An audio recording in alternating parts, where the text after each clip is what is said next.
Alright guys, I'm sorry, I am not in the fucking mood for this fucking video right now. There's been so much stupid fucking bullshit that I've had to fucking deal with today. You know, here's one thing, okay? So, I recently ordered Aerosmith Pump on vinyl, okay?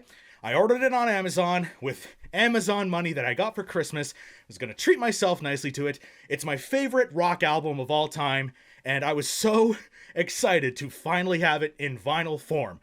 I got it in last night in the fucking mail. First of all, they put it in the wrong mailbox. They put it in the fucking mailbox that is for the basement in this fucking house. Not mine, so that was a big fuck up. And not only that, but look at the fucking album they gave me, okay? This it came in this fucking box. What is it? It's fucking Lou Reed with Transformers. Does that look like Aerosmith Pump to you? No, it's not. It's a fucking album from the guy that single-handedly destroyed Metallica. Fuck this fucking shit. Anyways, so, you wanna know what else that fucking happened? You wanna know what else? My Packers, they fucking blew it to the fucking Lions. The Detroit fucking Lions, the redheaded stepchild of the fucking NFL, they fucking blew it. They had a chance to go to the fucking playoffs this year. And what do? All they gotta do is just fucking win this game. They just gotta beat the Detroit fucking Lions. And what do? They fucking blow it. Okay, so what do I have to do now? What do I have to do? Yeah, my hair looks like fucking shit. I don't care. I'm not wearing that fucking hat. Fuck that stupid fucking team. I am done. Okay? So what am I doing now? Oh yeah. I'm counting down my most mid albums of 2022. Why? Because you guys love fucking negativity. I want to talk about my favorite albums of 2022. And what does that do for me? It gets me 400 views on that fucking video. Great. Thank you so fucking much for that. Oh my god, that is great. That just tells me you guys just love negativity. You love the hot takes instead of all the great positivity and all the great wonderful albums that came out in 2022. You'd rather hear about what I think about my least favorite or most overrated albums. Oh, great. Great, okay, I'll just fucking do that then, because you fucking want it. So I'm just gonna give you what you want, because I'm nothing but a fucking whore. Thank you. Before that, I'm having a fucking beer.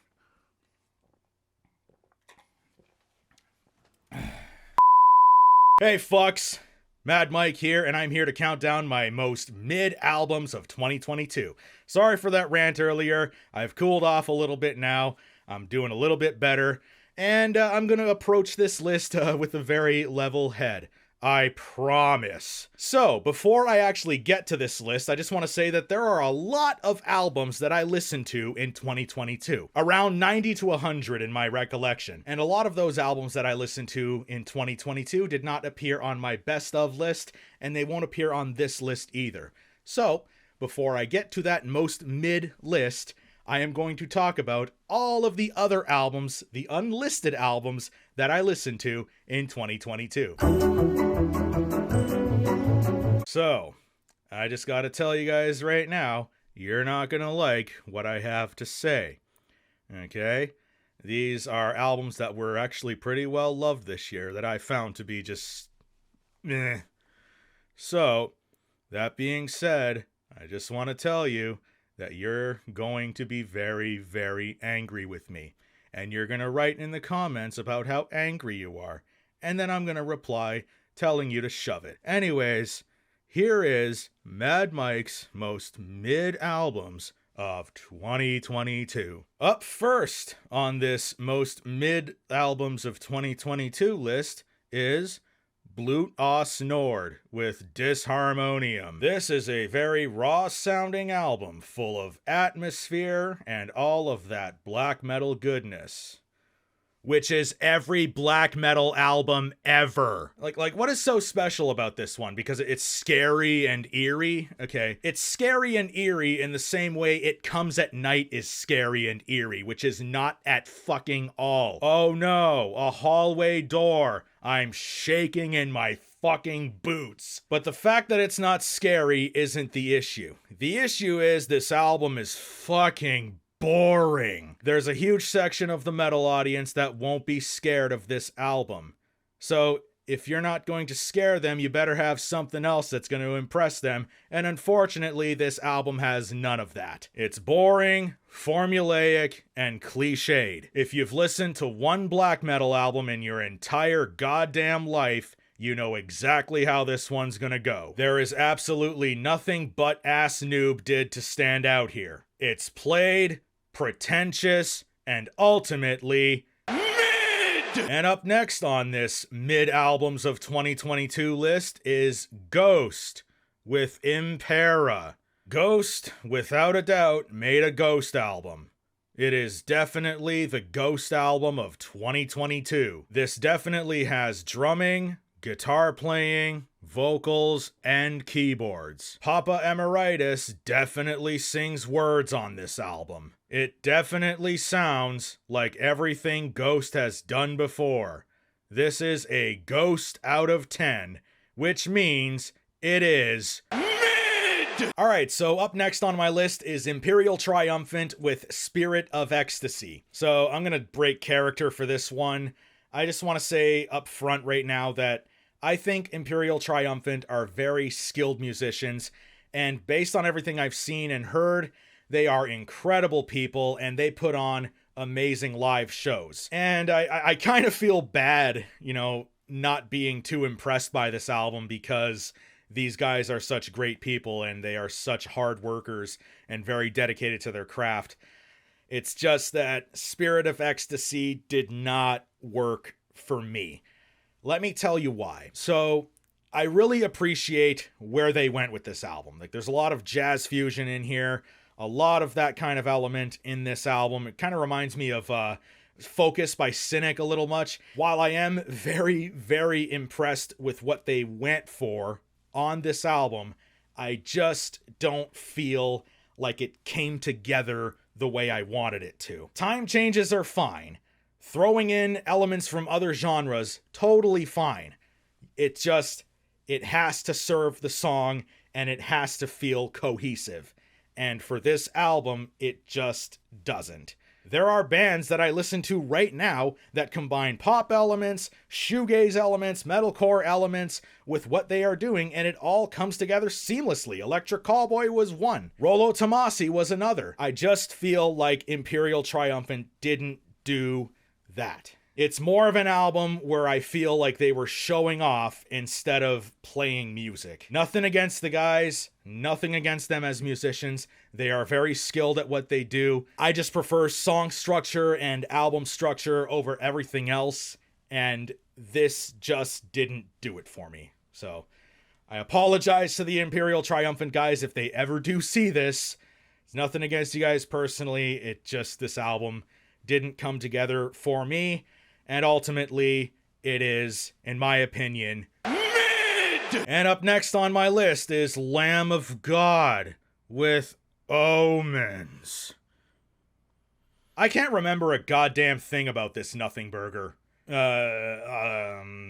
Lamb of God made a Lamb of God album. It has Lamb of God songs on it, and not much really else to this one. They haven't done anything noteworthy since Sacrament. Mid! And up next on this list is Lorna Shore, aka Born a Snore with Pain Remains. Diet Shadow of Intent. That's really it. Yeah, I went there. As far as I'm concerned, everything that was done on this album, Elegy absolutely wiped the floor with it earlier in the year. I really appreciate the fact that Lorna Shore is becoming a gateway band, but it doesn't change what I think about this one. Everything that was done here was done better and more cohesively elsewhere. Pain Remains is mid! And up next is thrash metal legends Megadeth with The Sick, The Dying, and The Dead. Dave, please retire. Okay, you have a legacy as one of the greatest guitar players of all time. That's not going to change. Megadeth will go down as one of the greatest metal bands of all time.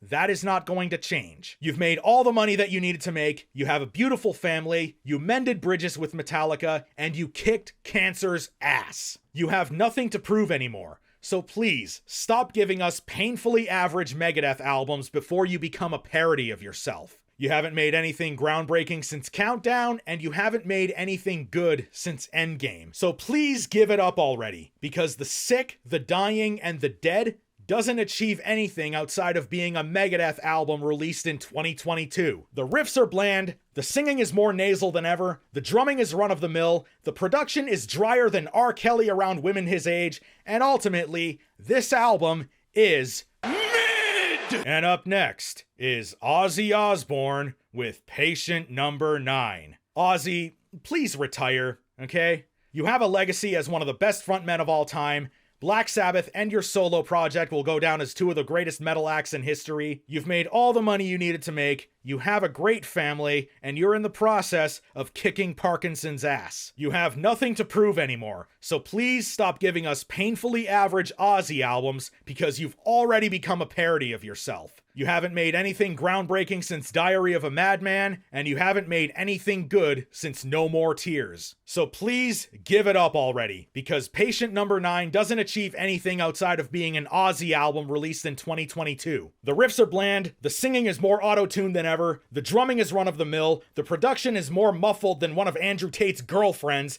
and ultimately, this album is mid! And up next, we have Sabaton with The War to End All Wars.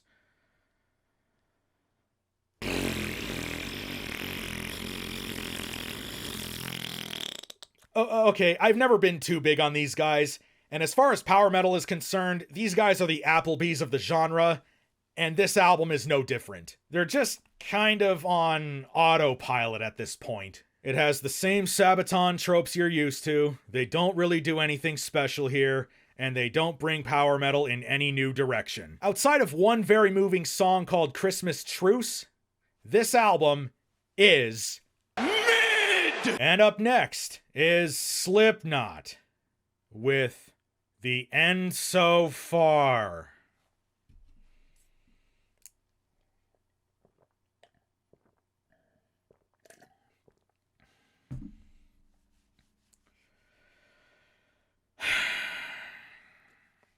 Slipknot made a Slipknot album. It is definitely a Slipknot out of 10. Be sure to tune into this one so you can hear a whole new slew of classic Slipknot songs like this track, that track, and the other track. This time with even more try-hard drumming than ever, which is saying a whole lot. This band is mid, they have always been mid, and this album is mid! And the last one on this list, which I'm sure you're gonna be so excited to hear, is Tala, aka Greta Van Slipcorn, with The Generation of Danger. Oh great, nu metal is back with a vengeance, as this band breaks new ground by giving us the exact same nu metal we've been hearing for 25 fucking years. Wow, my brain is blown the fuck away. I don't get this album. Apparently they made something special here, but I'm not hearing it. As far as I'm concerned, they just covered Korn songs that don't exist. This is try hard, played out to death, and ultimately mid! Alright everyone, that's my list for mid albums of 2022. I hope you guys enjoyed this. If you didn't agree with me, be sure to let me know in the comments. I'll be sure to fucking read them. Bye, fucks!